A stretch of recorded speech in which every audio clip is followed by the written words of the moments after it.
One of our favorite energy transition analysts is Dr. Sara Hastings-Simon from the University of Calgary and the Colorado School of Mines. And she's got an op-ed on the CBC website today about solar power and the recently released International Energy Agency's World Energy Outlook 2020. So we're going to talk to her about that, and welcome to the interview, Sara. Thanks for having me. Give us a brief overview of the argument that you laid out in your op-ed. Sure, yeah. So I was looking at, as you said, the IEA's new report that came out. They called Solar King the cheapest electricity generation in history. And so what I wanted to do was really dig into sort of what brought us there and what the future might hold from an engineering perspective. And so the basic story is that wind and solar have been decreasing in costs for a number of years, and have reached this crossover point with fossil resources. But looking forward, the engineering challenge is much more difficult for the fossil resources. And the reason for that is that those are, by definition, they're non-renewable resources. And so engineering advances there are really in this sort of tug of war against a declining resource base.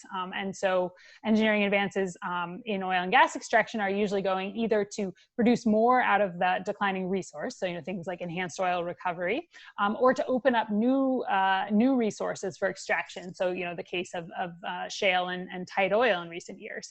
Whereas in wind and solar, the resource itself is non-depleting. And so when you have advances in technology, that's going straight to the bottom line of, increasing production or reducing costs. And so, I think when we think about some of these, this competition, if you want, between different electricity sources going forwards, it's really an uneven playing field from an engineering standpoint, in that, the same amount of engineering advances are going to have a much bigger impact on reducing costs of renewables.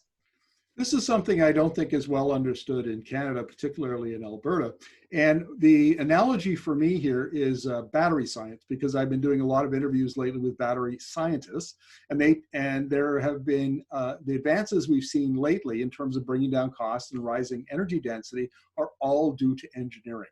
The basic chemistry has not changed much, lithium ion, but the engineering is so much better, and the ability to do to manufacture at scale and bring those costs down is so much better than it was before. Is it analogous to wind and solar? Yeah, it really is very much, right? And so solar, it is a multi-decade still story, but if you go back to 2010, we see prices for solar that are 80% lower than they were at that point. And, wind has come down about 40% since then, having already been lower. And it's really a number of factors, as you say. There's basically no, big aha breakthrough moments, but it's research and development that's increasing the efficiency of cells. So you're getting more energy out for, every unit of energy that's hitting them from the sun. You're reducing the amount of materials that go into them. You also get, learning by doing. You have fewer cells that are coming out with errors that you have to discard.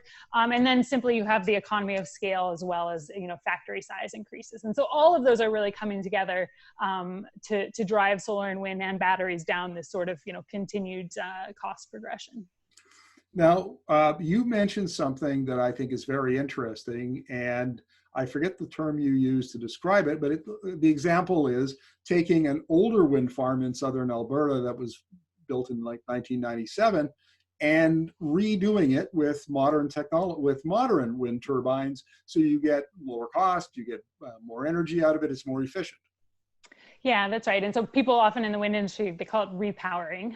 But I think it really illustrates the difference in that challenge between fossil resource and renewables well. So the example there, it's a wind farm in southern Alberta. It was commissioned in 1993. And when it was decommissioned a couple of years ago, it had 57 wind turbines that made up an output of about 18 megawatts. So pretty small wind farm by modern standards.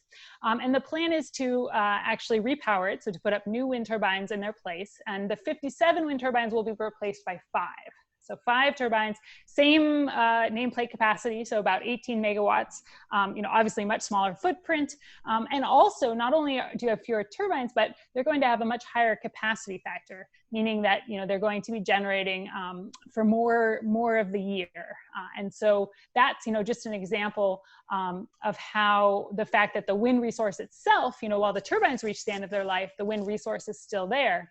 And you can contrast that, of course, in oil and gas, where, if you had a conventional well that had reached the end of its productive lifetime, you would be looking at either, doing EOR, maybe at a similar cost, but you wouldn't be seeing a lot of savings compared to a new well. And then ultimately, paying for the proper abandonment and reclamation. And so that's kind of this sense that it's not that, necessarily the engineers working in wind and solar are so much better than those working in oil and gas, right? There are really amazing advances happening in both, but that the competition really isn't a level playing field because of the difference of the nature of the resource types.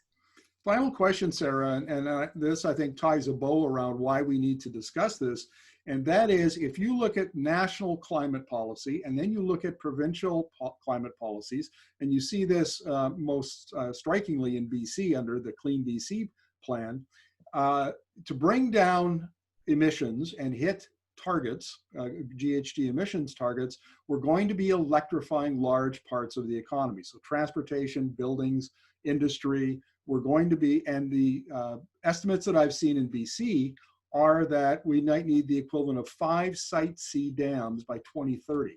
The only way that's going to be produced is with wind and solar. And that's why I think, from my point of view, the advances you're talking about are so critical.